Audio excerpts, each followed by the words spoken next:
ជម្រាបand សួស្តីអ្នកទាំងអស់គ្នាថ្ងៃនេះគឺខ្ញុំរៀបវីដេអូមកគឺខ្ញុំនឹងទៅចាប់ហ្វូតនៅសមុទ្រទី1នៅជាប់ខាងទៅសមុទ្រទី1ហើយខ្ញុំនឹងទៅចាប់ហ្វូតនៅទីតាំងផ្សេងៗទៀតគឺជានៅសមុទ្រទី2និងសមុទ្រទី3នៅអេពីសូតថ្មីទៀតអញ្ចឹងអ្នកទាំងអស់គ្នាចាំទស្សនាមើលទាំងអស់គ្នាឥឡូវនេះខ្ញុំមកដល់នេះហើយគាត់ចាប់ហ្វូតហើយបាទយើងដើរឡើងនៅក្នុងចាប់ហ្វូតហើយដើម្បីចាប់ពីយើងអ្នកទាំងអស់ទស្សនាយូរបាទនេះ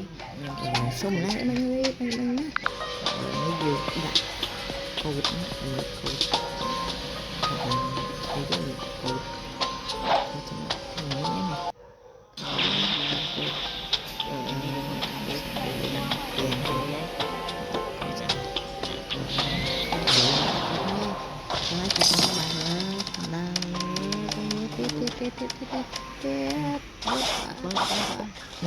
ស្មុកក្រូកបាទ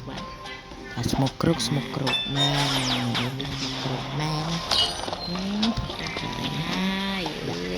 បាក់ហ្វូតបានគឺមែនហើយចុះណាខ្ញុំប្រុសនេះប្រុសយកអូខេនេះថ្ងៃយើងឲ្យគេហើយស្មុកក្រូកទៅនោះបាទអូខេថ្ងៃទៅទៀតឥឡូវនេះจะทำการฝึกสมุกโปรไทยแล้วขอบคุณทุกคนที่กดไลค์และ subscribe ផងអរគុណ